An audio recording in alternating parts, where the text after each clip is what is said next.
Stħarriġ ieħor din id-darba ppubblikat fil-Gazzetta Malta Today wara fiduċja b'saħħitha li żamm il-Prim Ministru Robert Abela filwaqt li l-kap tal-Oppożizzjoni Bernard Grech reġa' naqqas.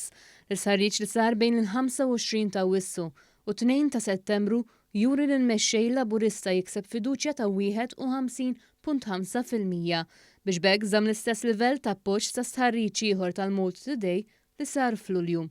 Min-naħa l-oħra l-Kap Nazzjonalista kiseb fiduċja ta' 29.5% li jfisser tnaqqis ta' perċentwal fuq l-istħarriġ ta' qabel. Il-Prim Ministru jikseb fiduċja iżjed mill-kap tal-Oppożizzjoni f'kull kategorija ta' età, iżda jgħaddi bl-aktar distak lil Grech fil-kategorija ta' età ta' bejn il-51 u d-69 sena. Hawnhekk id-differenza hi ta' kważi 50%. Il-Malta Today li tinnota li l-istħarriġ sar wara l-pubblikazzjoni tar-rapport tal-inkjesta pubblika dwar il-qtil ta' Daphne Caruana Galizia u anki semmi l-ingaġġ ta' Chris Pereġin bħala strateġista ta' Bernard Grech, issemmi li fuq livell ta' reġjuni Dr. Abela huwa fdat iżjed minn Grech f'4 minn 6 reġjuni. Fosthom f'Għawdex fejn Robert Abela huwa fdat 19% iżjed minn Bernard Grech. Bernard Grech huwa wkoll inqas popolari mill-partit li jmexxi, xi ħaġa li mhux il-każ għal Robert Abela.